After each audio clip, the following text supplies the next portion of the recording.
Hello friends, welcome to defence matrix. तो आज हम मेनली बात करने वाले हैं चाइना के एयरक्राफ्ट कैरियर प्लान के बारे में और साथ में डिस्कस करेंगे उनके एयरक्राफ्ट कैरियर ऑपरेशंस को। तो जो पीपल लिबरेशन आर्मी नेवी है, इनकी सर्विस में अभी फ़िलहाल के लिए 2 एयरक्राफ्ट कैरियर हैं, जिसमें पहला जो है वो लियोनिंग है, जिसे टाइप 001 के नाम से रेफ़र किया जाता है, और दूसरा जो है वो शैंगडोंग है, जिसे टाइप 002 के नाम से रेफ़र किया जाता है।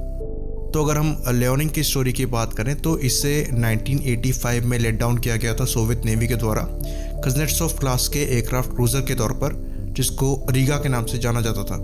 उसके बाद 1990s में इसका नाम जो है वो चेंज करके वार्याक किया गया, पर सोवियत यूनियन के टूटने के बाद इस शिप का जो कंस्ट्रक्शन है उसको रोक दिया गया और फिर यूक्रेन द्वारा इसे बेचा गया और 1998 में इसे चाइना जो है वो अपने पास ले आया।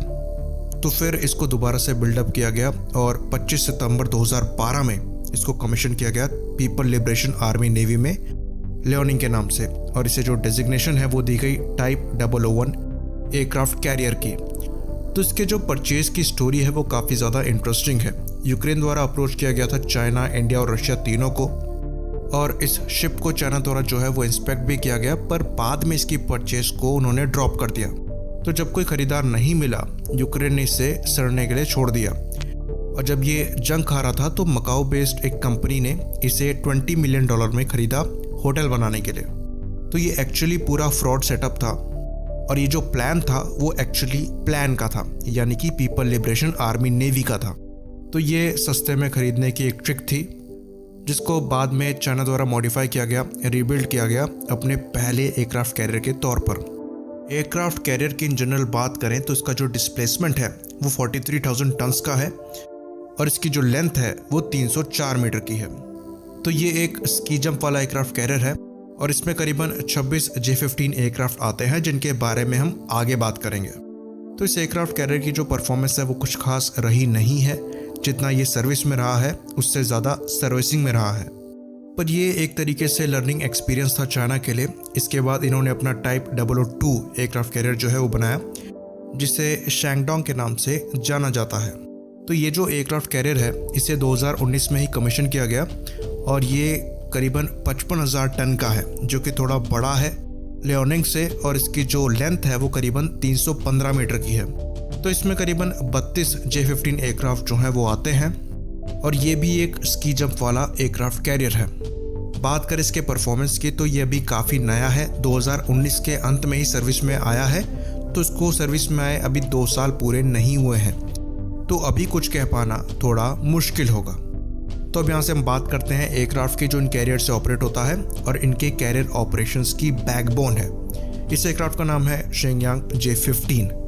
तो ये जो एयरक्राफ्ट है ये एक्चुअली बेस्ड है Su-33 पर, जिसको चाइना ने यूक्रेन से एक्वायर किया था, और ये T-10K3 जो प्रोटोटाइप था जिस पर Su-33 को बनाया गया है उसको स्टडी करके बनाया गया। तो चाइना ने T-10K3 जो कि एक अनफिनिश्ड प्रोटोटाइप था Su-33 का, उसे यूक्रेन से एक्वायर किया 2001 में।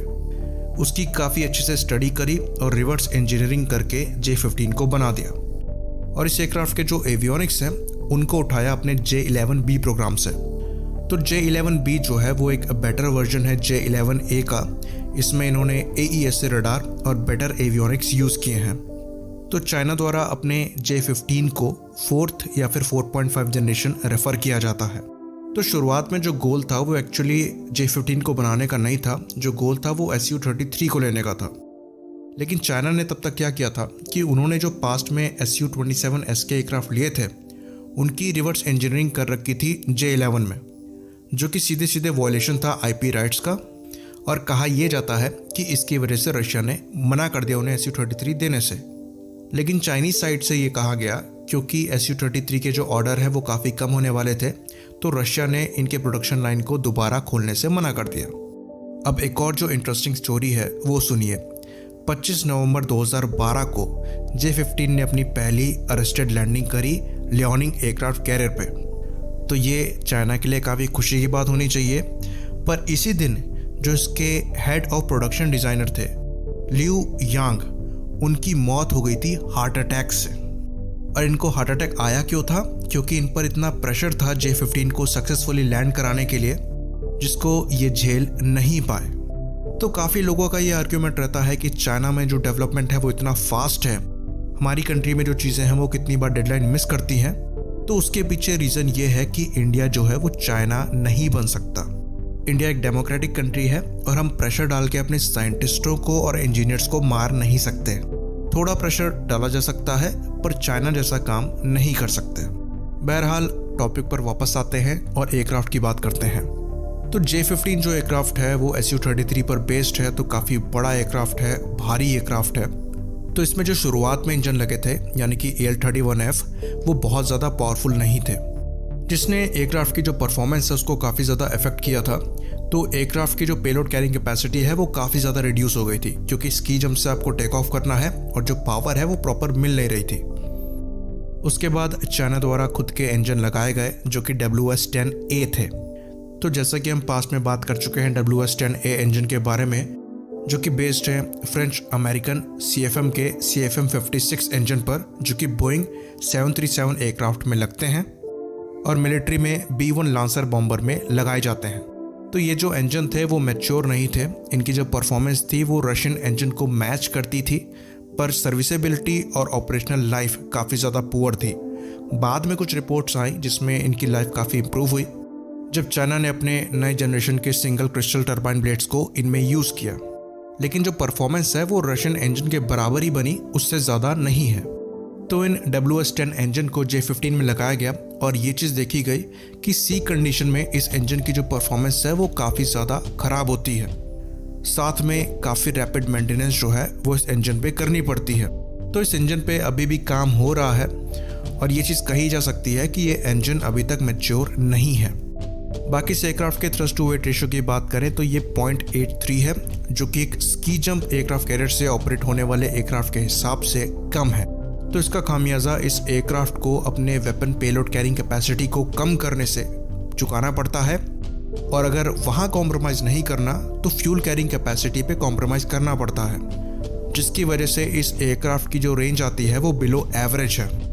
तो ये चीज़ चाइना द्वारा भी एक्सेप्ट करी जाती है और उनका ये मानना है कि जो J-15 है वो एक्चुअली एक टेम्पररी एयरक्राफ्ट है, जिसे फ्यूचर में 5th जनरेशन FC-31 या फिर J-20 का अगर नेवल वेरिएंट आता है उसके द्वारा रिप्लेस किया जाएगा। फिलहाल के लिए इसकी जो ऑपरेशनल रेंज है उसको बढ़ाने के लिए बड़ी बड़ी रिफ्यूलिंग को टेस्ट किया गया है, लेकिन अभी भी इस एयरक्राफ्ट की जो परफॉर्मेंस है वो सेटिस्फैक्ट्री नहीं है। साथ में जो दूसरी चीज़ है वो ये है कि जो चाइना ने AWACS डेवलप किया है, जिसे KJ-600 कहा जाता है, जो कि एक्चुअली बेस्ड है अमेरिका के E-2 हॉकाई पे, वो भी इन स्की जंप वाले एयरक्राफ्ट कैरियर से ऑपरेट नहीं किए जा सकते। तो चाइना को अपने एयरक्राफ्ट कैरियर के ऑपरेशन के लिए भी जो लैंड बेस्ड उनके एसेट्स हैं उनका सपोर्ट लेना पड़ेगा, पर ये सब जो है वो चेंज होगा टाइप 003 एयरक्राफ्ट कैरियर के सर्विस में आने के बाद। तो जो टाइप 003 एयरक्राफ्ट कैरियर है वो यूज़ करेगा इलेक्ट्रोमैग्नेटिक एयरक्राफ्ट लॉन्च सिस्टम को, जो कि अमेरिकन जेराल्ड फोर्ड क्लास के एयरक्राफ्ट कैरियर यूज़ करते हैं। तो इस एयरक्राफ्ट कैरियर का जो डेवलपमेंट है वो काफ़ी तेज़ चल रहा है और उसके सर्विस में आने के बाद चाइना प्योर कैरियर ऑपरेशंस को परफॉर्म करने के लिए कैपेबल बन जाएगा, जिसमें वो अपने J-15 को अपने पूरे पेलोड और फ्यूल के साथ लॉन्च करने में सक्षम होंगे, जिसकी टेस्टिंग वो अपने वुहान वाले टेस्टिंग फैसिलिटी से कर रहे हैं। साथ में वो अपने KJ-600 AWACS को भी लॉन्च करने में सक्षम होंगे। तो ये जो एयरक्राफ्ट कैरियर है वो 80 से 85,000 टन क्लास कैटेगरी का होगा और अच्छे खासे नंबर में J-15 उससे ऑपरेट होंगे। तो चीज़ों को कंक्लूड करते हुए ये कहा जा सकता है कि चाइना के जो कैरियर ऑपरेशंस हैं वो भी मैच्योर नहीं है।